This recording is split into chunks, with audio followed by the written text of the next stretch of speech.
Na carta que Paulo escreveu aos Efésios, no capítulo 5. Efésios, capítulo 5. Leremos a partir do versículo 22.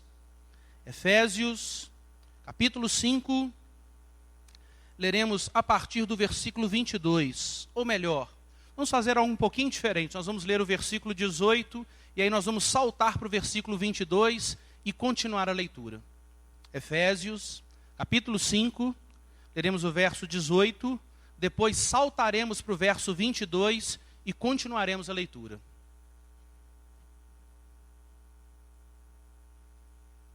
Antes de nós lermos o texto, vamos orar mais uma vez, pedindo a poderosa iluminação do Espírito Santo do Senhor sobre as nossas vidas. Santo Deus, nesse instante tão importante, Senhor, do culto que oferecemos a Ti, o que nós queremos pedir ao Senhor é a iluminação do Teu Santo Espírito sobre as nossas mentes. Muitas vezes, Senhor, as nossas mentes são tão obscurecidas. Muitas vezes, Senhor, a nossa audição ela é tão prejudicada. Nós ouvimos sons, temos o sentido da audição funcionando perfeitamente, mas muitas vezes nós apenas escutamos a Tua palavra, mas não a ouvimos com o coração aberto, com o coração receptivo, com o coração preparado pelo Teu Santo Espírito para o lançamento da semente da Tua palavra em nossas vidas.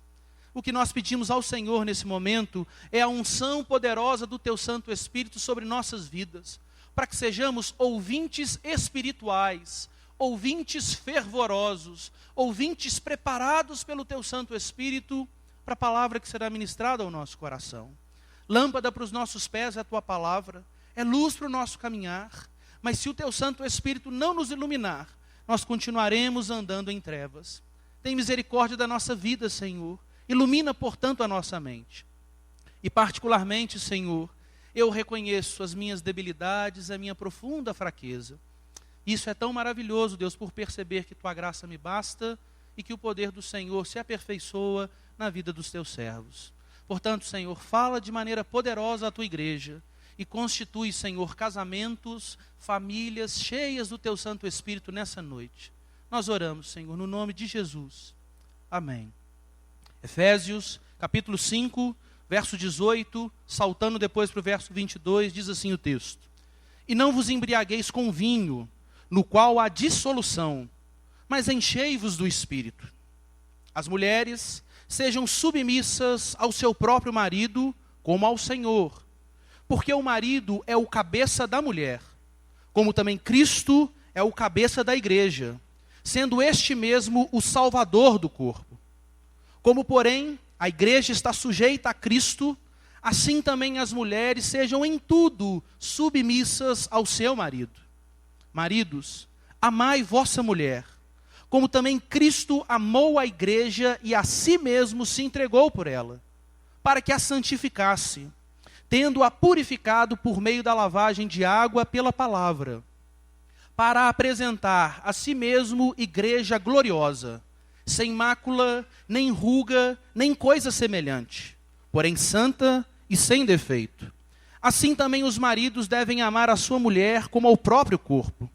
Quem ama a esposa, a si mesmo se ama, porque ninguém jamais odiou a própria carne, antes a alimenta e dela cuida, como também Cristo o faz com a igreja, porque somos membros do seu corpo. Eis porque deixará o homem a seu pai e a sua mãe, e se unirá à sua mulher, e se tornarão os dois uma só carne. Grande é este mistério, mas eu me refiro a Cristo e à igreja. Não obstante, vós, cada um de per si, também ame a própria esposa como a si mesmo, e a esposa respeite ao marido. Amém. Irmãos, quando nós lemos textos da palavra de Deus como este, que nós acabamos de ler, inclusive no meio da igreja evangélica brasileira nos nossos dias, gera-se um profundo desconforto. Falar palavras como submissão, como um amor completamente abnegado que se entrega inclusive para morrer, se necessário for, isso não é algo muito comum, isso não é algo muito palatável nos nossos dias. E nessa noite, eu recebi uma incumbência por parte do pastor Jefferson, que hoje está na congregação do bairro Amazônia, ministrando a palavra e a ceia do Senhor, para que eu pregasse uma mensagem que dissesse acerca do tema família. Porque nós ouvimos na semana passada a aliança que Deus faz com Abraão, constituindo para si um povo, e no final dessa aliança o texto diz: em ti serão benditas todas as famílias da terra. Mas quando nós pensamos na família, quando nós pensamos na bênção de Deus sobre a família, quando nós pensamos numa família no caminho do Senhor, eu preciso começar por aquilo que vem de fato em primeiro lugar. E da perspectiva bíblica, nós vamos pensar na família a partir do casamento. Deus tem um plano para o homem. E a família não é meramente uma instituição maravilhosa da nossa sociedade, como tantas outras.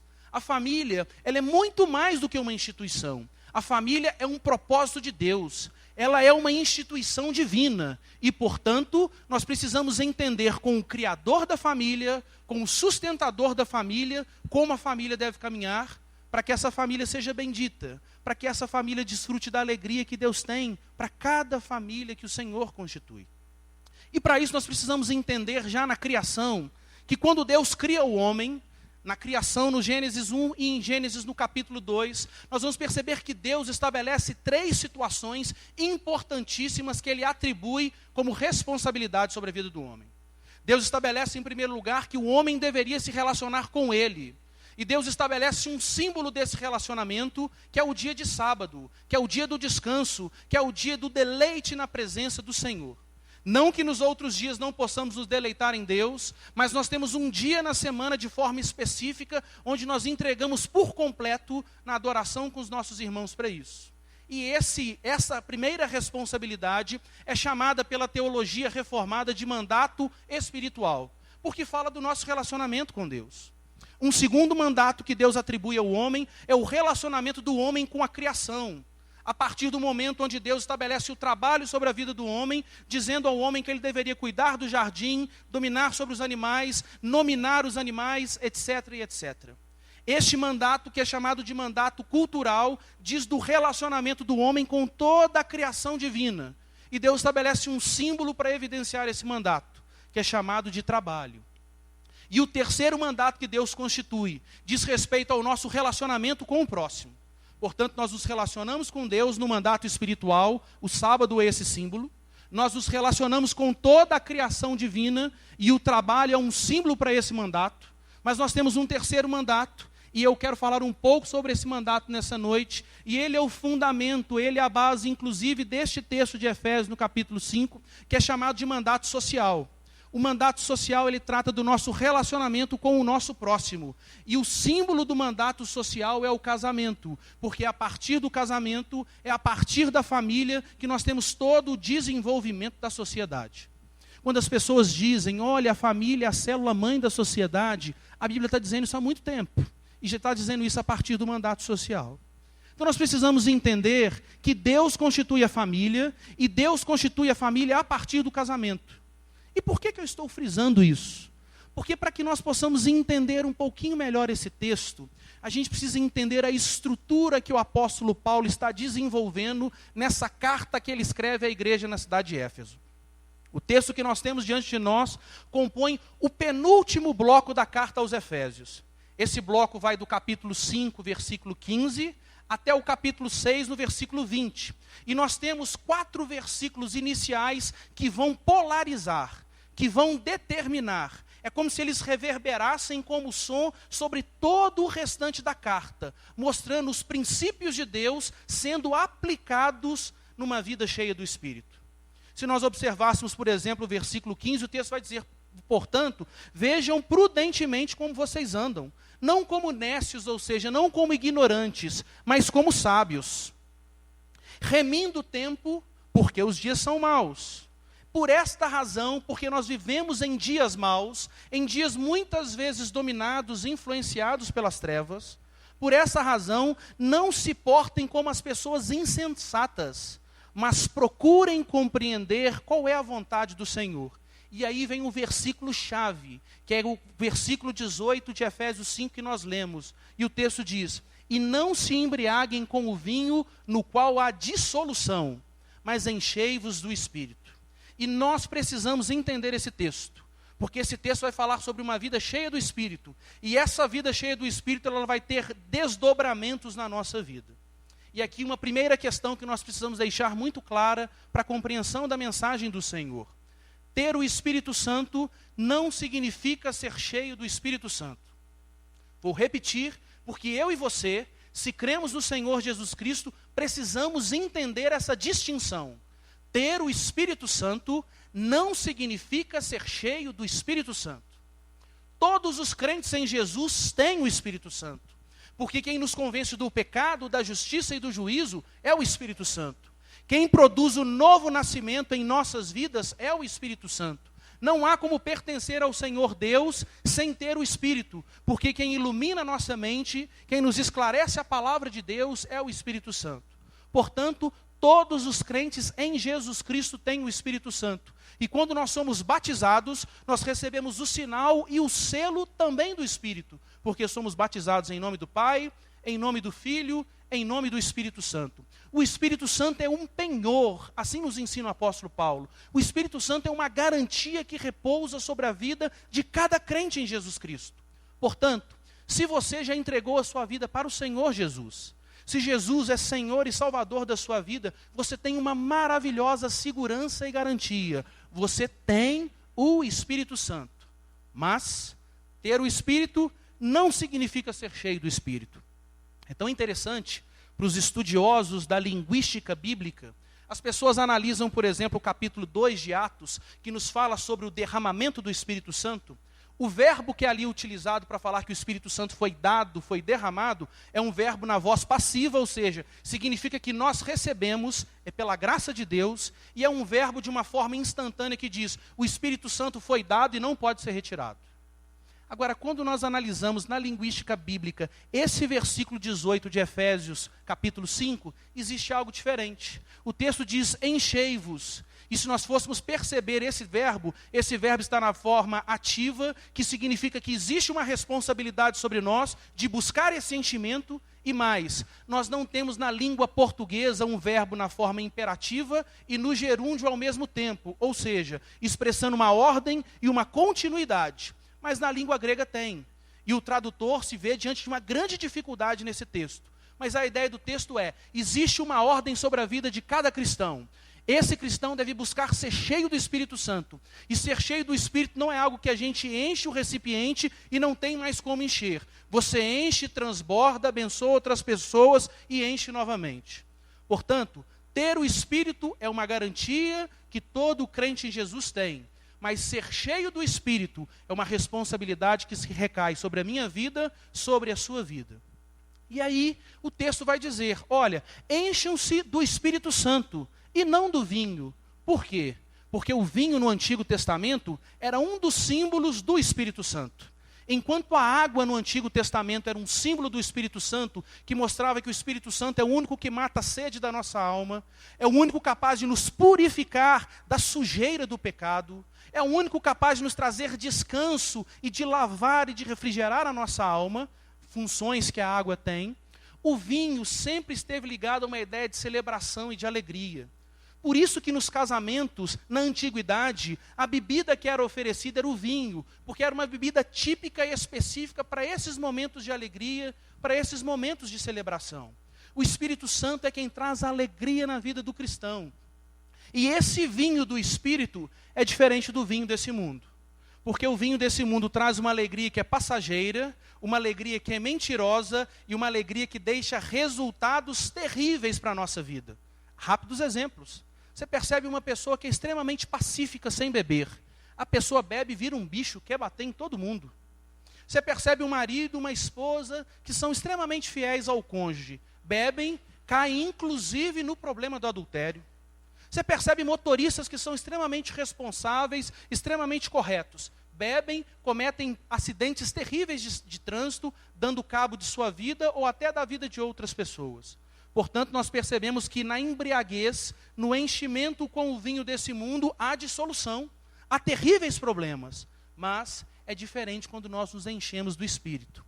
Pergunte para um crente em Jesus, a partir do momento quando ele conheceu o Senhor, se existe uma alegria na vida dele que passou. É um negócio interessante. Eu bebi desse vinho há 16 anos atrás, e até hoje o efeito não passou, a alegria não passa. E é um negócio interessante que a alegria cada dia fica maior ainda. Por quê? Porque essa é a ação poderosa do Espírito Santo. Somente o Espírito Santo traz essa alegria para a alma do homem. E o texto diz, os crentes em Jesus têm uma responsabilidade. Eles devem ser cheios do Espírito e devem procurar esse enchimento constantemente.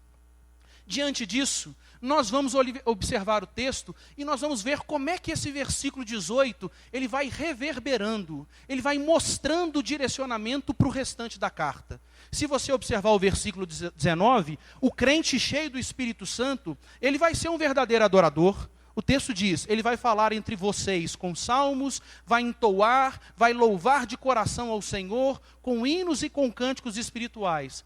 Porque a boca fala do que está cheio o coração. Tem alguns irmãos de nossa igreja que são impressionantes. A gente conhece a história da pessoa, a história de tanto sofrimento, a história de tanta luta, e quando você vai conversar com a pessoa, tem sempre um hino, uma palavra de louvor, uma palavra de adoração a Deus, porque bebeu desse vinho, bebe constantemente desse vinho, quer ser cheio do Espírito Santo constantemente, e se torna um verdadeiro adorador. O verdadeiro adorador, ele é cheio do Espírito Santo. E mais, quem é cheio do Espírito Santo passa a ter uma vida de gratidão e não uma vida de reclamação constante ou de murmuração.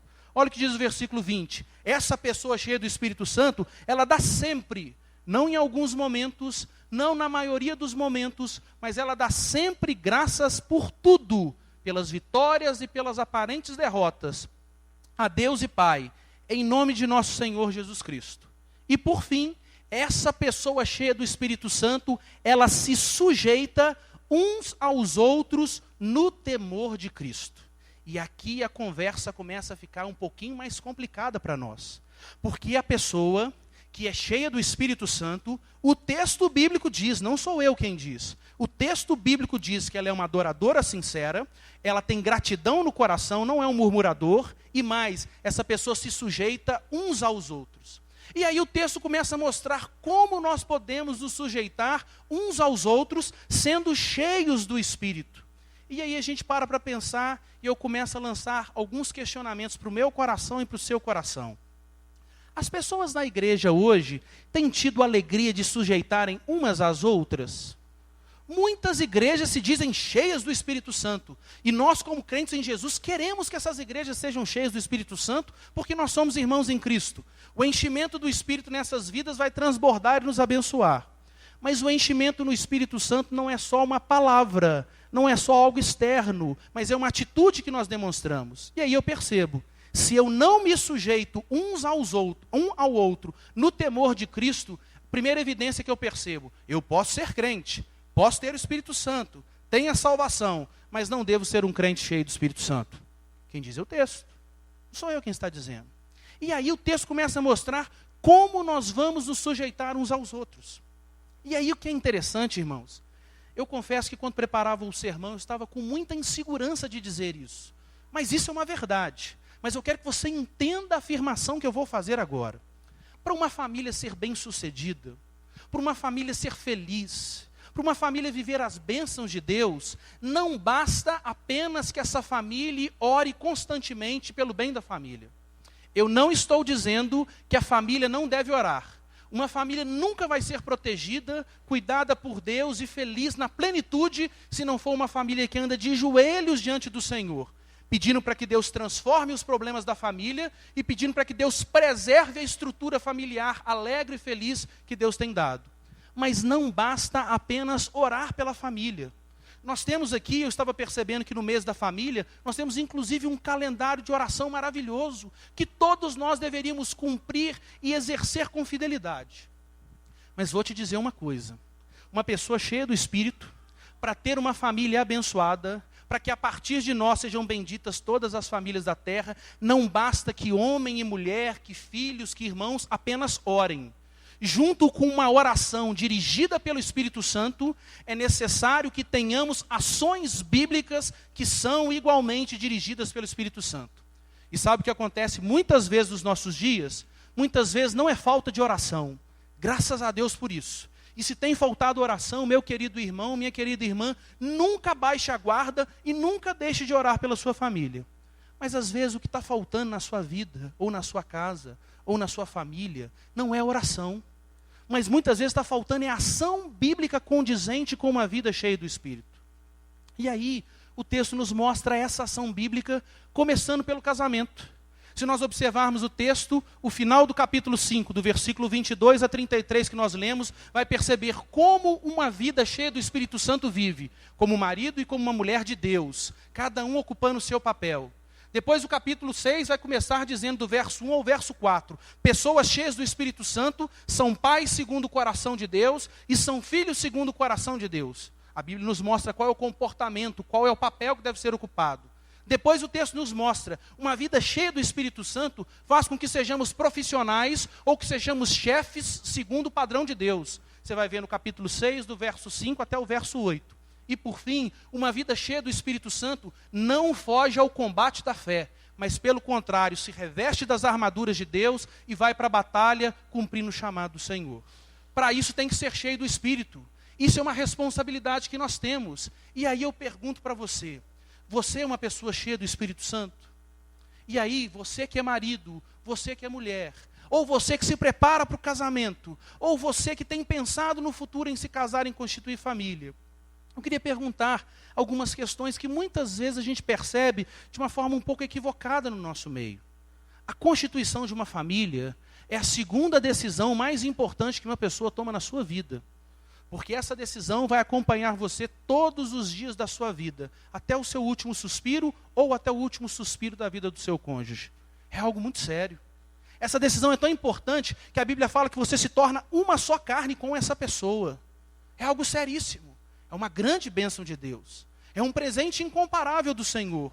Mas não é uma brincadeira. Não é algo descartável como tem se tornado nos nossos dias. E aí muitas pessoas entram no casamento sem saber que essa é a segunda decisão mais importante da sua vida, ou querem se casar, pensam em coisas muito importantes, no vestido da noiva, no terno elegante, na casa onde vai morar. Tem algum problema pensar nessas coisas? Não. Mas tem um problema gritante, grosseiro, de entender que a segunda decisão mais importante da sua vida, você não percebe que está sendo tomada naquele momento.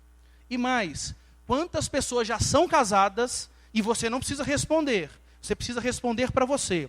Se eu perguntasse para você, marido, você sabe qual é o seu papel no casamento? Papel bíblico, a ação bíblica diante de Deus? Tem muitos maridos que têm o Espírito Santo, mas não sabem o seu papel no lar, porque não são cheios do Espírito. E da mesma forma para as mulheres. Irmãs, vocês que são casadas, ou as irmãs que querem se casar, você sabe qual é o papel bíblico que uma mulher deve exercer no casamento? Porque o que acontece nos nossos dias são 3 problemas. Basicamente, eu não sou nenhum profissional da questão relacional, existem os profissionais para isso. Mas a gente observa claramente na sociedade, pessoas que fogem de ocupar o seu papel, pessoas que querem ocupar o papel do outro, ou pessoas que exercem o seu papel de maneira indevida, usurpando o seu papel. Quando nós olhamos para o texto, nós não temos hoje tanto tempo para analisar algumas questões com um pouco mais de detalhes. Mas pelo menos 3 questões importantíssimas nós não podemos deixar passar desse texto. Em primeiro lugar, nós vamos observar que um casamento cheio do Espírito, porque o texto está falando para pessoas cheias do Espírito, um casamento cheio do Espírito, ele exige em primeiro lugar, e ele existe quando uma mulher entende o seu papel. E aí, irmãs, eu não quero que vocês briguem comigo, eu quero que vocês me ouçam até o final, porque daqui a pouquinho a corda vai ficar ainda mais puxada para os homens. Mas eu queria que você pensasse comigo em qual é o seu papel. O texto começa dizendo no versículo 22 que as mulheres devem ser submissas ao seu próprio marido, da mesma forma que elas são submissas ao Senhor. Existe um padrão. Essa submissão acontece de que forma? Da forma mais profunda possível, na mesma maneira, na mesma intensidade que nós nos submetemos a Deus como Senhor, uma mulher deve se submeter ao seu marido no Senhor.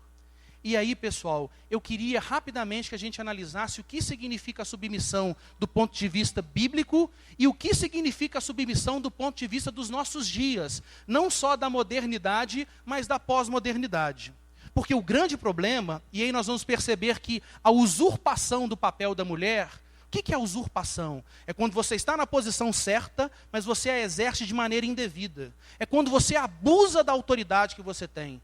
É quando você vai além daquilo que a lei te permite fazer. Você está usurpando a sua posição.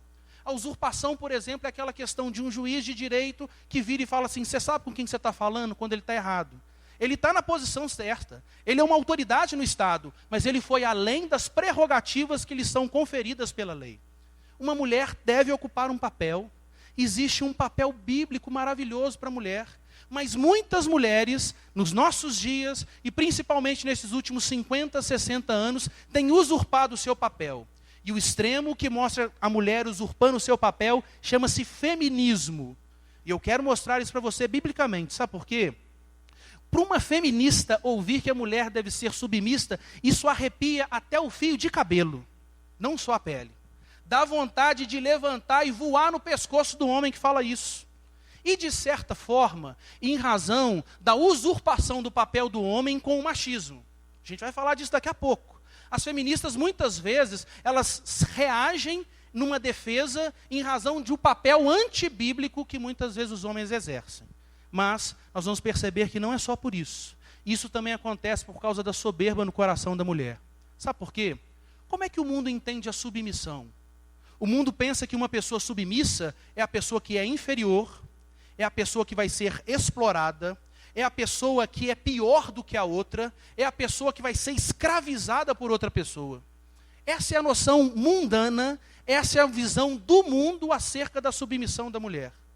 Mas é tão interessante que se a gente fizer um exercício simples de português, nós vamos entender o que é submissão bíblica e nós vamos ver no exemplo dado pelo Senhor Jesus qual é o modelo de submissão. A palavra submissão, ela é composta por um prefixo sub, que significa abaixo, e por uma palavra que significa missão, ou seja, um propósito de vida que se tem. Sabe qual que é a proposta da Bíblia? Não é que a mulher seja inferior ao homem. Mas a proposta da Bíblia é que a mulher esteja debaixo da mesma missão que Deus conferiu ao homem. E qual é a missão que Deus conferiu ao homem como líder da casa? Ambos, mulher e homem, juntos glorificarem a Deus. Quer comais, quer bebais, ou façais qualquer outra coisa, inclusive assumir o compromisso do casamento. Façam tudo para a glória de Deus. Portanto, a submissão no mundo, a deturpação do termo diz que mulher, você é inferior, você é mais fraca, você é pior do que o homem e por isso você deve ser escravizada. Isso é uma mentalidade das trevas. Essa não é a mentalidade da igreja. A mentalidade da igreja é a esposa está debaixo da mesma missão. Que missão é essa? De junto com o seu esposo construírem um casamento para a glória de Deus. Uma diferença pequena ou gritante que nós observamos? Uma diferença gritante. E isso é tão interessante que na própria criação da mulher, Deus já mostra que não existe superioridade do homem ou inferioridade do homem, mas que ambos são iguais, de mesmo valor aos olhos de Deus. A Bíblia nos mostra em Gênesis, no capítulo 2, você pode ler depois dos versos 18 até o verso 24, Deus criando o homem. Deus criando a mulher. E quando Deus cria a mulher, é tão interessante que Deus cria a mulher da costela. E aí, por curiosidade ou por tentativa de entendimento do texto bíblico, você fica pensando, por que criou a mulher da costela? E existe uma questão muito interessante. Primeiro, a costela é uma estrutura do nosso corpo que não está completamente na frente para mostrar superioridade, direção, nem completamente nas costas para mostrar inferioridade, mas ela está do lado, o que mostra a noção de paridade. Homem e mulher andam juntos diante de Deus numa relação de paridade, numa relação de igualdade. Tanto isso é verdade que quando Deus vai criar a mulher, fala para o homem, vou fazer uma auxiliadora que lhe seja inferior, é isso? Ou então vou fazer uma auxiliadora que lhe seja superior, é isso? Na criação da mulher já está lá, vou fazer uma auxiliadora que lhe seja idônea. Mas mais do que isso, quando nós pensamos na função de uma costela no nosso organismo, se alguém aqui já fraturou, já quebrou a costela, sabe muito bem do que eu estou falando. Você mal consegue andar, porque a costela ela faz parte do nosso organismo da estrutura de sustentação. Deus sustenta o homem e por isso a mulher é auxiliadora através do ministério e através da vida de uma mulher. Nós sabemos que só existe um homem correto, um homem de valor, se tem uma mulher que lhe dá sustento, que lhe dá amparo, que lhe auxilia. E mais do que isso, já parou para pensar se no nosso organismo nós não tivéssemos as costelas? Já pensou como é que os nossos órgãos vitais, estômago, coração, ficariam extremamente vulneráveis? A costela traz essa proteção, inclusive, aos órgãos vitais, mostrando que Deus usa a vida de uma mulher, muitas vezes, para proteger a vida do seu esposo. Então, mulheres, então irmãs, então esposas, então mulheres que sonham em se casar, vocês têm um peso de paridade, vocês são tão amadas por Deus e têm o mesmo valor diante de Deus do que os homens. Mas nós precisamos entender que existe um papel para se ocupar. Esse papel é da submissão. E como acontece essa submissão? Nós observamos no exemplo do Senhor Jesus, porque ele, existindo em forma de Deus, não julgou como usurpação ser igual a Deus. Antes a si mesmo se esvaziou, assumindo a forma de servo e sendo reconhecido em figura humana, e sendo obediente até a morte e morte de cruz. Nós temos o modelo do Rei dos Reis, do Senhor dos Senhores, se submetendo à vontade do Pai, para que o Pai e o Filho fossem glorificados. Portanto, irmãs, a submissão é uma posição que vocês precisam ocupar, se vocês são mulheres cheias do Espírito e se vocês querem ter um casamento verdadeiramente abençoado por Deus. Agora, não é fácil ser submisso. Eu percebo e me lembro uma certa vez no meu casamento, que a minha esposa falou comigo assim: Rafa, eu só vou te obedecer porque a Bíblia manda, porque eu não quero de jeito nenhum, acho que você está errado. Por que isso acontece? Porque ela está submetendo a um homem que é pecador. E isso é extremamente difícil. E muitas vezes Deus usa a vida de uma esposa no conselho correto, e se o homem não se submete ao conselho correto, é o homem que se torna responsável diante de Deus, a mulher está em paz diante do Senhor. Mas nós precisamos entender, não é fácil ser submissa, é verdade. Mas eu queria perguntar para as irmãs, o que é mais fácil? Ser submissa ou amar a sua esposa como Cristo amou a igreja? E aí, nós vamos para o segundo ponto, tão importante que esse texto nos mostra, que é o papel que deve ser ocupado pelo homem. Se a mulher deve ser submissa ao seu marido no Senhor, nós vamos perceber que o homem tem um papel. Qual é o papel do homem? Não apenas de amar a sua esposa, porque a palavra amor, o sentimento amor, o comportamento do amor é extremamente deturpado nos nossos dias. As pessoas falam eu te amo para 200, 300 pessoas ao longo da sua vida e não firmam um compromisso com ninguém. Mas o Senhor Jesus falou que amou a sua igreja, que amou a sua noiva e teve um relacionamento exclusivo com sua noiva. E é esse tipo de amor que a Bíblia nos convoca, homens, para termos. E aí a questão começa a apertar para o nosso lado. Sabe por quê? Da mesma forma que existe a usurpação do papel da mulher, caindo-se num feminismo, a mulher querendo ocupar a posição do homem, agir como homem e não se submeter a uma liderança biblicamente constituída através do homem, nós vamos perceber que existe a usurpação feita pelo homem. O homem exercendo o seu papel de maneira indevida, culminando num outro extremo que nós achamos que nós sabemos muito bem que é o machismo. O que é o machismo? É a deturpação desse papel do homem. Porque quando o homem pensa em liderança, aí vem o problema. Da mesma forma que as mulheres feministas pensam a submissão conforme os padrões do mundo e não conforme os padrões da palavra de Deus, muitos homens pensam a liderança no lar, não conforme os padrões da palavra, mas conforme os padrões desse mundo. Como é que é a liderança da perspectiva deste mundo? Manda quem é o mais forte? Manda quem é o melhor? Manda quem é o mais poderoso, o mais rico, o mais inteligente, manda quem é superior, liderar significa ser servido. Essa é a perspectiva secular, mundana, que diz respeito à questão da liderança. Mas quando nós pensamos da liderança da perspectiva bíblica, ela é completamente diferente. E nós podemos observar isso, por exemplo, lendo os primeiros 20 versículos do capítulo 3 de João. Ali tem um exemplo do Rei dos Reis, do Senhor dos Senhores, ocupando a posição de trabalho social mais simples e talvez até mais desprezível que tinha naquele tempo, lavando os pés dos discípulos.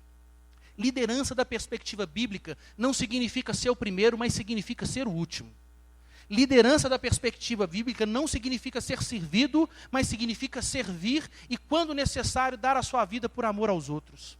Liderança da perspectiva bíblica dentro do lar é o marido ter a mesma posição que Cristo teve em relação à sua igreja e, se necessário for, morrer por causa da sua esposa. Aí eu pergunto para as irmãs, o que é mais difícil? Ser submissa a um homem pecador, mas que é alcançado pela graça de Deus, ou ter a postura de assumir um papel como de Cristo, ao ponto de dar a sua vida pela esposa, se necessário for?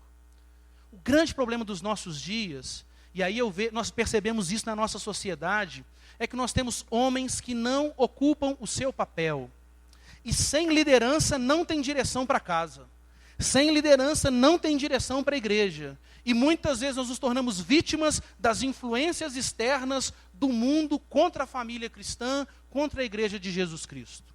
E aí, homens, eu quero te perguntar, a sua liderança é uma liderança machista? É uma liderança despótica? É uma liderança completamente corrompida? Ou é uma liderança de verdade, que age com profundo amor e com firmeza quando precisa se agir? É uma liderança em soberba, onde nenhuma opinião de sua esposa é levada em conta? Ou uma liderança em humildade, quando diz, esposa, nessa posição, você está sendo mais bíblico do que eu, você está sendo mais sábio do que eu, nós vamos agir dessa forma? Que tipo de liderança nós temos tido nas nossas casas? Porque, irmãos, nós somente teremos uma família cheia do Espírito Santo se, e somente se, além de orarmos dirigidos pelo Espírito, que a Bíblia nos diz que nós não sabemos sequer orar como convém, nós tivermos atitudes condizentes com a ação do Espírito Santo nas nossas vidas. E essa é uma questão que está diante de nós nos nossos dias. Não existe essa liderança. Essa liderança é completamente deturpada. E aí, irmãos, o que nós percebemos são muitas mulheres ocupando o papel de homens, porque os homens não ocupam o seu papel. Nós temos questões terríveis nos nossos dias. Mulheres que dizem, eu ganho mais do que o meu marido e, portanto, eu também tenho o direito de mandar. Essa é a mulher do mundo, essa não é a mulher cheia do Espírito Santo. Ou o homem que pensa, minha mulher ocupa uma posição social, ou tem uma titulação acadêmica maior do que a minha, então eu preciso me submeter a ela. Esse é o padrão do mundo. Esse não é o padrão de uma pessoa, de uma família cheia do Espírito. E aí, não há como sermos felizes no Senhor, não há como famílias felizes serem constituídas por Deus se nós não vivemos o padrão criacional para a família. Mulher caminhando debaixo da mesma missão de glorificar junto com seu marido e com os filhos que Deus vem a dar, com a descendência que Deus vem a dar, essa família glorificando a Deus. E o homem entendendo o seu papel de líder e exercendo uma liderança bíblica, uma liderança sadia e não uma liderança machista. E por fim, por que é tão importante uma família cheia do Espírito Santo? Por que é tão importante a mulher ocupar o seu papel, o homem ocupar o seu papel, para que essa família seja cheia do Espírito Santo e glorifique a Deus? Porque nós observamos no texto que o Senhor Jesus usa um modelo, um parâmetro de comparação. E aí, algo mais extraordinário se reveste o casamento em razão dessa analogia. Sabe por quê? A maior analogia que trata do relacionamento entre Cristo e a sua igreja chama-se casamento. Você já parou para pensar nisso? De alguma forma, Deus usa o nosso casamento para resplandecer a glória dele diante dos homens, dizendo, se homens pecadores, pela graça divina, conseguem viver juntos e constituir uma família para a glória de Deus, imagine o dia que o Cordeiro voltar para buscar a sua noiva. E a ideia da volta do Cordeiro para buscar a sua noiva é aquela ideia de um noivo que se afasta por um tempo, que sabe que tem uma noiva tão linda, que vai purificando essa noiva, que vai preparando essa noiva para o grande dia. Quem já se casou sabe disso. O segundo dia mais feliz na vida de uma pessoa é o casamento. Até superior ao dia do nascimento de filho, que é bênção decorrente do casamento. E só um homem que já viu a noiva entrando na igreja para ser recebida pelo marido, para ser constituída a família, sabe o que eu estou dizendo. É o grande dia, é o dia do Cordeiro. E esse dia, cada dia mais se aproxima. Mas a sociedade não vai conhecer o valor desse relacionamento, a beleza desse relacionamento, a singularidade desse relacionamento da igreja com Cristo, como um relacionamento tão forte como é o casamento. A sociedade não vai conhecer se nós não constituirmos essas famílias cheias do Espírito, fortalecidas pelo Senhor. Portanto, meu querido irmão, minha querida irmã, existe uma promessa de Deus feita na aliança em Abraão. Em ti serão benditas todas as famílias da terra. A família, ela não é simplesmente a célula-mãe da sociedade, de um ponto de vista só filosófico ou sociológico. Ela é a base da sociedade do ponto de vista criacional. Deus sustenta a sociedade, Deus traz pessoas à existência, Deus abençoa os relacionamentos na sociedade a partir da família. E nós percebemos a deteriorização da família automaticamente traz deteriorização da sociedade. Mas o fortalecimento da família, automaticamente, pela graça divina, traz o fortalecimento da sociedade. Porque no mandato social, nós nos relacionamos com os outros a partir da família. E aí nós precisamos pensar. Nós temos tido este comprometimento, maridos e mulheres. Irmãos que querem se casar, que bênção de Deus.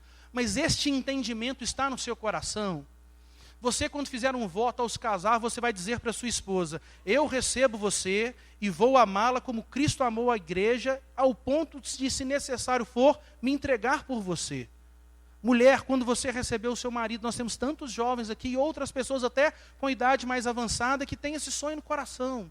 Você consegue entender, mulher, que você vai se submeter ao seu marido no Senhor e você vai estar debaixo da mesma missão do seu marido, de glorificar ao Senhor junto com ele?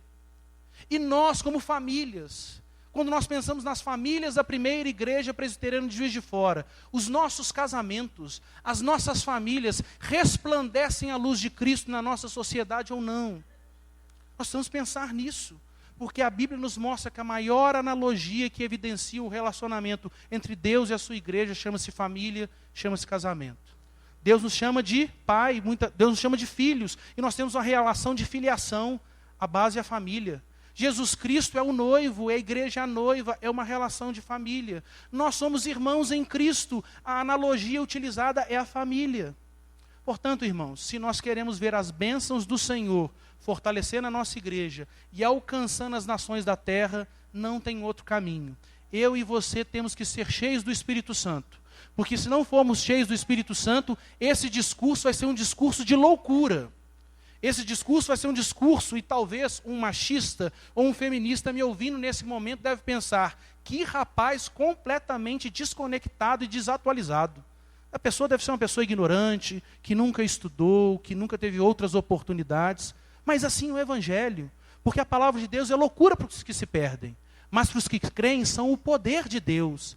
E nesse caso é o poder de Deus entrando nas nossas casas, fortalecendo as nossas famílias e transformando as nossas famílias. Portanto, que Deus nos abençoe. Esposa, seja submissa no Senhor ao seu marido. Ame esse papel, ame essa posição. Marido, seja homem de verdade. Seja homem, não um moleque. Seja homem, assuma o seu papel, lidere a sua casa, lidere a sua esposa, lidere de maneira bíblica, lidere amando a sua esposa ao ponto de se entregar por ela se necessário for. E famílias, vamos resplandecer a luz de Cristo no presente tempo. Vamos mostrar para o mundo que da mesma forma que relacionamentos saudáveis em Deus acontecem na família, as pessoas podem vir para o Senhor Jesus Cristo e se tornarem parte da noiva do Cordeiro. Que o Senhor nosso Deus os abençoe. Amém. Vamos orar nesse momento?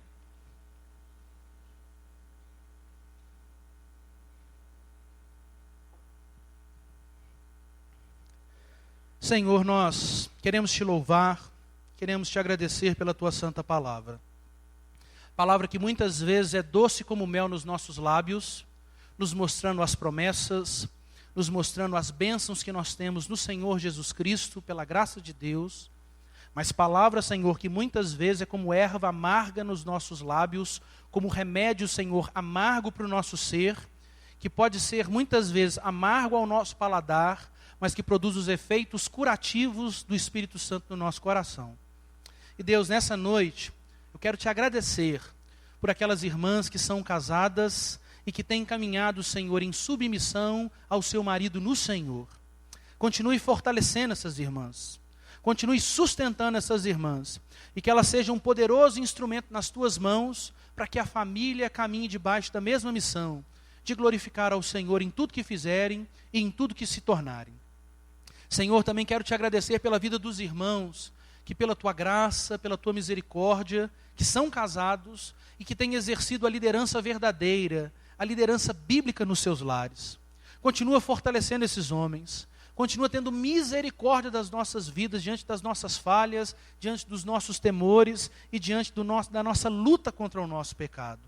Senhor, que sejamos instrumentos nas tuas mãos para pastorear a nossa casa, para cuidar da nossa esposa, para cuidar dos nossos filhos, para cuidar da nossa descendência, dando a direção de Cristo para a nossa família, levando a nossa família a glorificar ao Senhor.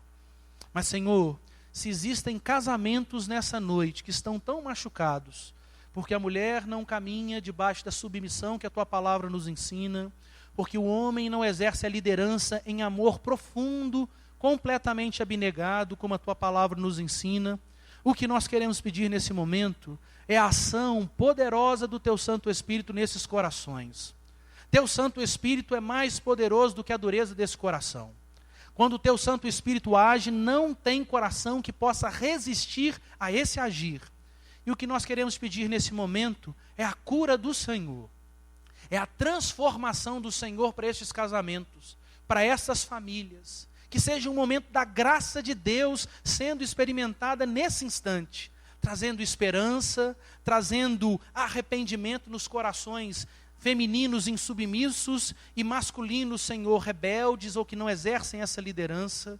Senhor, faz a tua obra, porque nós queremos ver também através das nossas famílias a luz de Cristo sendo resplandecida no mundo e o tempero, o sal do Senhor conservando a nossa sociedade e não permitindo que a nossa sociedade se deteriore por completo.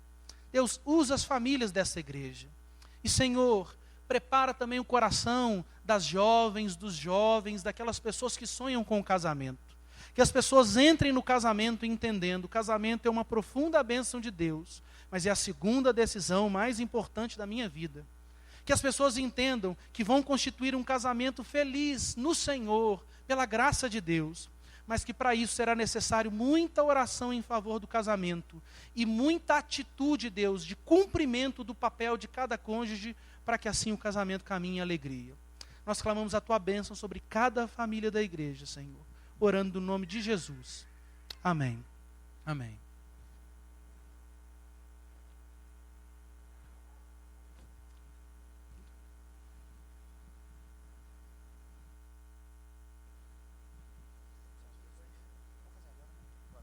Irmãos, nós também queremos